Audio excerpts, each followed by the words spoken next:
Magandang gabi po. Andito naman po si Madam Lover of Kids.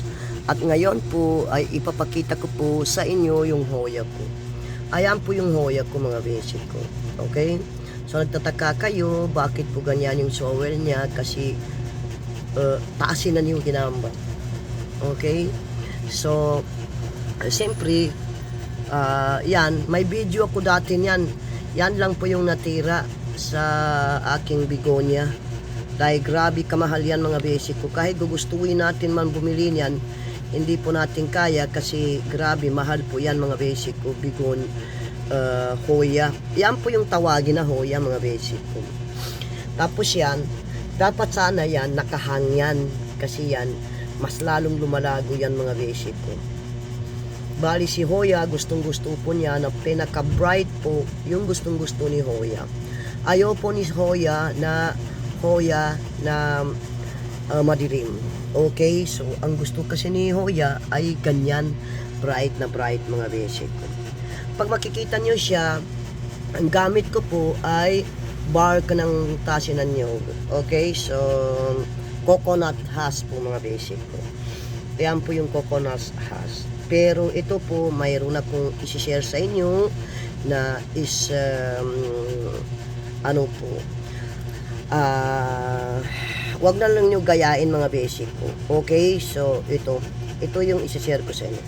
Ang coco husk, hindi po pwede yan pag nagpapatubo kayo. Halimbawa tulad ng jade, okay, pinapatubo nyo sa coco husk po, ang bark niya ay tasinan nyo, hindi po pwede, mga basic ko.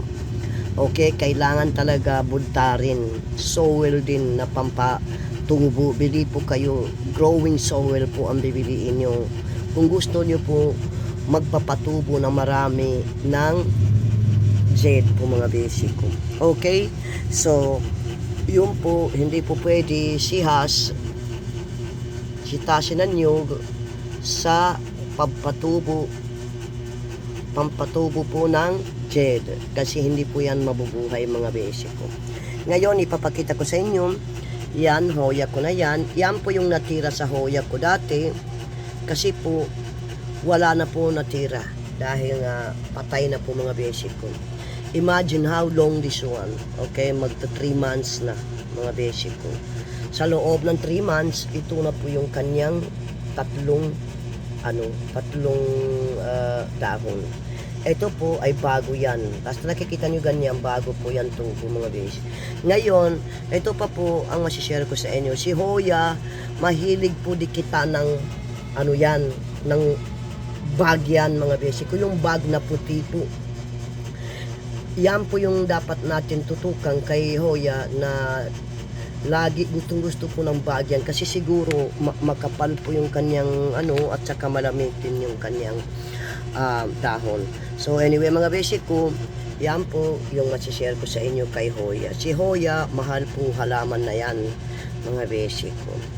Pagdating naman kay Christmas cactus, mga basic ko, mura ko lang nabili yan, mga basic ko, si Christmas cactus. Nakikita nyo, magsusurvive pa lang, gawa na nga ng pinutol ko, mga basic. Kita nyo ang ugali ko, pinutol ko po. Pero yung pinutol ko, nandito siya. Ayan, yung pinutol ko, ibig sabihin mayroon na po siyang roots, ganyan, kasi nabuhay, mga basic. Okay, so po, bali ginamit natin na soil kila dito sa kanila ay coco husk po, yung giniling na tasinan yung, mga basic ko. Titingnan natin, kasi sa tingin ko naman okay rin naman siya, dahil kahit hindi natin diligan ay coco taasinan niyog yan. Taasinan niyog, mga basic ko. Ayan, no, tingnan niyo nangyari. Okay, so yan po yung aking non-all kids dito, mga basic ko. Yan po yung alaga ko, non-all kids. Okay, so yung non-all kids naman nandito sa baba, dito po nakalagay, kasi umaga na arawan po yan, mga basic ko, ng tulog. Pero ginagawa ng pusa ko, hinihigaan niya kasi malamig kasi dyan, mga basic. Okay, so ito po yung aking mga non-all kids, mga basic ko. Ay titingnan natin, kasi hindi lang po tayo all kids, kundi pati non-all kids inaalagaan din natin. So nagtataka kayo kasi napaka-green po mga basic ko. Very nice to looking mga basic ko, yung top green na green po mga basic ko. Yun lang po yung masishare ko sa inyo mga basic. Tapos unang-una, ito po Hoya, ayaw niya po ng dilig mga basic ko. Didiligan nyo siya kapag dry na po yung kanyang wag nyo po siya diligan kapag basa po yung kanyang kanyang soil. Okay? Mga ganito katulad ng mga jed din mga basic ko. Wag nyo diligan yan kasi po kapag sobrang overwater po yan mga basic ko, ang jed na yan ay nalulusaw po yung kanyang leaves mga basic ko. Okay? Katulad yan, tingnan nyo nalulusaw. Titingnan natin yan kung tutubo yan. Okay?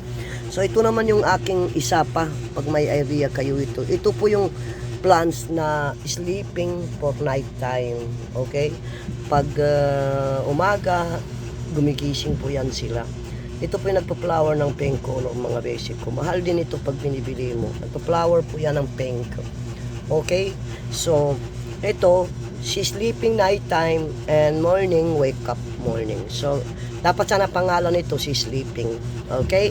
So, yan lang po yung aking mga nanol kids, mga basic ko, pag nakikita nyo. Okay, grabe, napakaganda.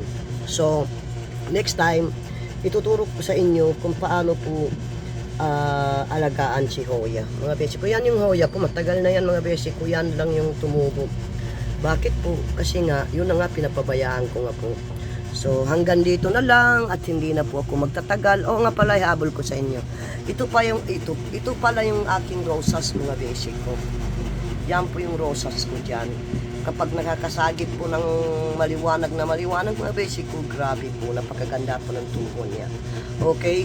So, yan, may fertilizer. Yan mga basic ko, nilalagyan ko ng fertilizer ng orchids mga basic ko. Nakikita niyo? Grabe po, napakarami pong tubo. Ayan, no. Fertilizer po ng orchids ang ginagamit ko mga basic ko. Tapos ang gagawin natin dyan mga basic ko, once na dry po yung kanyang soil mga basic ko, doon natin siya diligan. Yan yung patakaran ni rosas mga basic ko. Okay? Hindi naman po pwedeng ibabad nyo sa mainit na kasi masusunog po yan. Tulad sa baba mga basic ko, may rosas ako sa baba, ay wala na, naubos yung dahon niya sa sobrang init mga basic ko. Yung kasi sobrang init sa baba mga basic ko. Bali lahat ng mga rosas na sa baba, isa lang po yung dinala ko dito. Kasi mabango po yung kanyang bulaklak. At saka napakatagal talaga yung bulaklak niya. Grabe, ayan no. Grabe kaganda. So, yan po mga basic ko, hanggang dito na lang. At sana po hindi kayo magsasawa. Panoorin yung aking video. Next time po, tuturo ko po sa inyo kung paano po alagaan sila na napaka-healthy po. Basta wag lang po ma-overwater. Maraming salamat po sa inyo, sa aking mga subscribe. At saka isa pa po ay bago pa lang po tayo dito sa YouTube channel na to. Ngayon, kung talagang mag-successful tayo, mahirap na po mag-promise. Basta titingnan natin, sana po marami pong makapanood sa akin para ma-discover yung akin channel. Thank you po. Bye-bye po. God bless all of us. Bye.